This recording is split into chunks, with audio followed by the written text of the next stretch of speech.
Baiklah, perkenalkan, nama saya Christian Putra Smartpaung, mahasiswa Sistem Informasi Angkatan 2017 dari Fakultas Ilmu Komputer Universitas Sriwijaya. Di sini saya akan menjelaskan tentang metodologi penelitian pengembangan sebuah proyek sistem informasi, yaitu proyek pengembangan sistem informasi perpustakaan berbasis website, dan metode yang saya gunakan adalah metode waterfall. Di sini, metode waterfall merupakan model pengembangan sistem informasi yang sistematik dan sekuensial. Artinya, langkah berikutnya baru bisa dikerjakan setelah langkah sebelumnya selesai.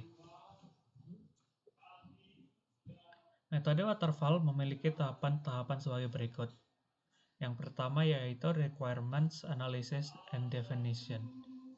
Layanan sistem, kendala, dan tujuan ditetapkan oleh hasil konsultasi dengan pengguna yang kemudian didefinisikan secara rinci dan berfungsi sebagai spesifikasi sistem.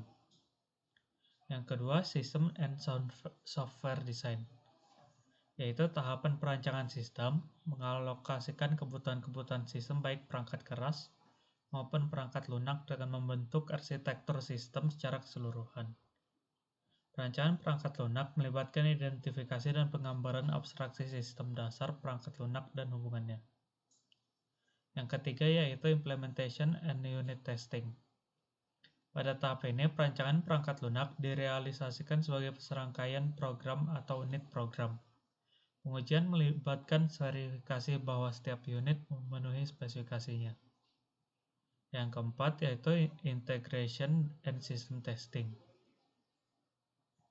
Unit-unit individu program atau program digabung dan diuji sebagai sebuah sistem lengkap untuk memastikan apakah sesuai dengan kebutuhan perangkat lunak atau tidak. Setelah pengujian, perangkat lunak dapat dikirimkan ke customer. Yang kelima dan langkah terakhir yaitu Operation and Maintenance. Biasanya, walaupun tidak selalu, tahapan ini merupakan tahapan yang paling panjang. Sistem dipasang dan digunakan secara nyata. Maintenance melibatkan pembetulan kesalahan yang tidak ditemukan pada tahapan-tahapan sebelumnya, meningkatkan implementasi dari unit sistem, dan meningkatkan layanan sistem sebagai kebutuhan baru. Berikutnya saya akan menjelaskan tentang WBS atau Work Breakdown Structure, yaitu proses hierarki yang membagi pekerjaan proyek jadi elemen-elemen pekerjaan yang lebih kecil. Penggunaan WBS membantu meyakinkan manajer proyek bahwa semua produk dan elemen pekerjaan yang telah diidentifikasi dan WBS gunakan sebagai basis pengendalian. Sebenarnya WBS prinsipnya, Work Breakdown Structure adalah pemecahan atau pembagian pekerjaan ke dalam bagian yang lebih kecil atau subkegiatan. Alasan diperlukannya WBS yaitu ada dua. Yang pertama, pengembangan WBS di awal project life cycle memungkinkan diperolehnya pengertian cakupan proyek dengan jelas, dan proses pengembangan WBS ini membantu semua anggota untuk lebih mengerti tentang proyek selama tahap awal. Yang kedua, WBS dapat membantu dalam pengawasan dan peramalan biaya, jadwal, dan informasi mengenai produktivitas yang meyakinkan anggota manajemen proyek sebagai dasar untuk membuat perundingan. Berikut adalah manfaat dari WBS. Yang pertama, dapat mengurangi kompleksitas. Yang kedua, memfasilitasi penjadwalan dan pengendalian. Yang ketiga, menghitung estimasi biaya atau cost estimation. Yang keempat, menyusun anggaran atau cost budgeting. Selanjutnya, perencanaan manajemen risiko atau risk management planning.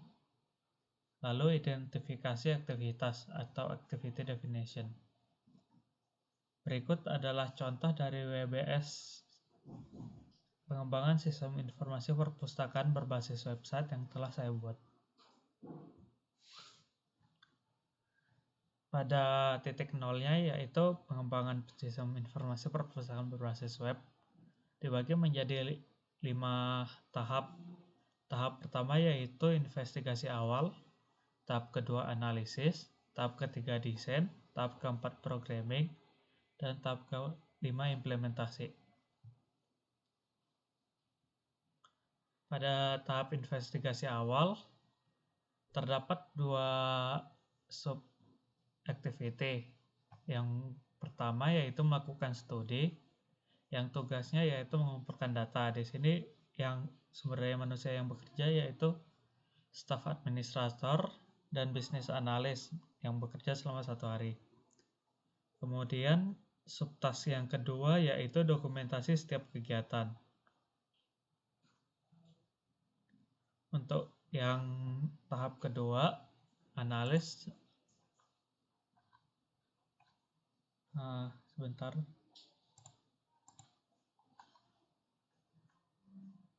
Di sini analis cukup memiliki banyak subtask.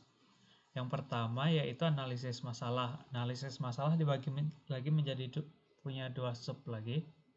Yaitu yang pertama menelusuri masalah. Di sini yang bekerja yaitu bisnis analis selama 1 hari. Dan yang kedua yaitu mempelajari investigasi awal. Di sini juga sama seperti yang sebelumnya yaitu bisnis analis selama 1 hari. Subtask kedua dari tahap analisis yaitu analisis kebutuhan. Di sini tugasnya yaitu menentukan spesifikasi kebutuhan sistem. Dan yang bekerjanya adalah bisnis analis dan sistem analis selama 4 hari. Pada tahap ketiga yaitu analisis keputusan. Di sini dibagi menjadi 3 subtask, yaitu yang pertama menentukan aktor, yang kedua membuat use case diagram, dan yang ketiga membuat activity diagram. Ketiga-tiganya sama-sama memiliki sumber daya yang sama, yaitu bisnis analis dan sistem analis. Yang berbeda adalah pada menentukan aktor waktu yang diperlukan hanya 2 hari, sedangkan membuat use case diagram dan activity diagram diperlukan waktu 3 hari. Kemudian pada tahap keempat, tes keempat pada tahap ini yaitu dokumentasi setiap kegiatan. Selanjutnya tahap ketiga yaitu desain. Pada desain ada 5 subtask, yaitu yang pertama membuat sequence diagram. Di sini dibagi menjadi 2 sub. Yang pertama yaitu melakukan diskusi pembuatan sequence diagram. Di sini yang bekerja adalah sistem analis dan staf administrator selama 1 hari. Sedangkan yang kedua yaitu membuat rancangan sequence diagram. Di sini sistem analis bekerja selama 7 hari. Task kedua dari tahap ini yaitu membuat class diagram. Yang bekerja yaitu sistem analis selama 3 hari. Dan task ketiganya yaitu membuat struktur menu, di mana tugasnya yaitu diskusi dan pembuatan struktur menu. Yang bekerja yaitu sistem analis dan technical writer selama 4 hari. Pada task keempat pada tahap ini yaitu membuat rancangan layout.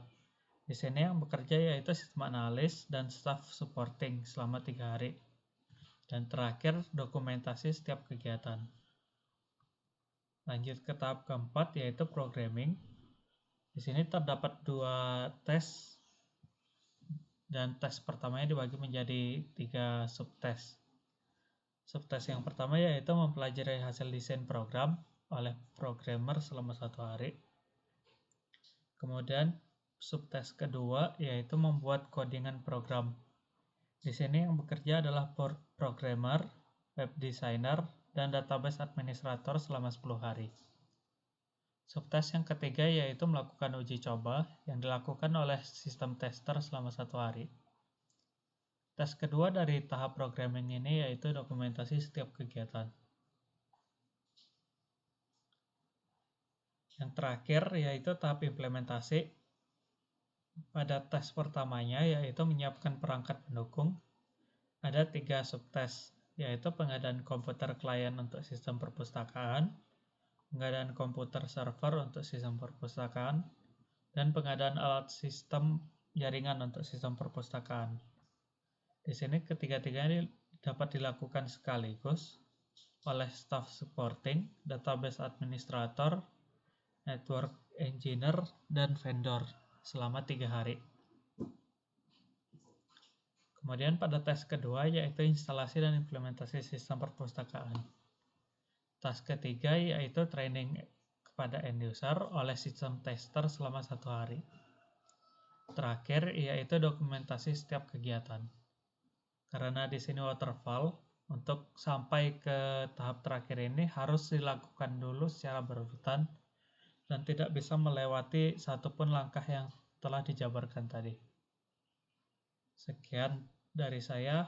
Jika ada kurang, saya mohon maaf. Terima kasih atas waktunya karena sudah mendengarkan penjelasan saya tentang estimasi tentang work breakdown struktur dari proyek pengembangan sistem informasi perpustakaan berbasis website. Terima kasih.